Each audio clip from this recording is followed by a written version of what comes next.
Hello bachcho, let's see this question. This question says if an electron in hydrogen atom is replaced by a particle muon having same charge but mass about 200 times as that of electron to form a muonic atom, how would the radius and ground state energy of this will be affected?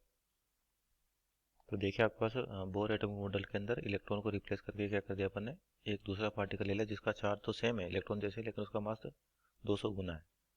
तो अपने को उसकी radius पर comment करना है और energy पर। तो पहले तो की कॉन्सेप्ट लिखें।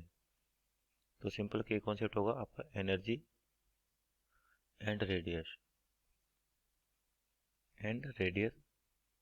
In atomic model. Bore atomic model में जो आपके पास रेडियस आती है किसी भी nth ऑर्बिट की, वो इनवर्सली प्रोपोर्शनल होती है मास के। तो अब देखिए यहाँ पर आपके पास एक तो इलेक्ट्रॉन दे रखा है, तो यानी कि radius of electron upon radius of muonic atom.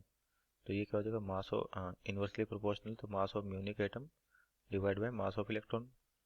तो यहाँ पर अपन से ये पूछा कि रेडियस कितने गुना होगी आपके पास, तो रेडियस ऑफ म्यूनिक एटम जो हो जाएगी आपके पास कितनी हो जाएगी, radius of electron into mass of electron divide by mass of muon जो आपके पास दे रखा है। तो अगर इलेक्ट्रॉन का मास और म्यूनिक का मास कितना 200 गुना है किसका, इलेक्ट्रॉन के मास का, तो यानी कि me डिवाइड बाय 200 me।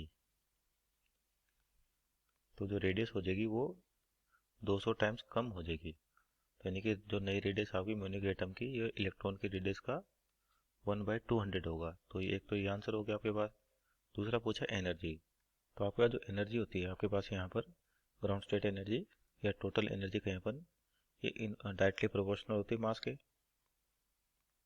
तो अपने पास यहाँ पर एनर्जी ऑफ इलेक्ट्रॉन या muonic atom divide by energy of electron equal to क्या हो जाएगा, mass of muonic atom mass of electron.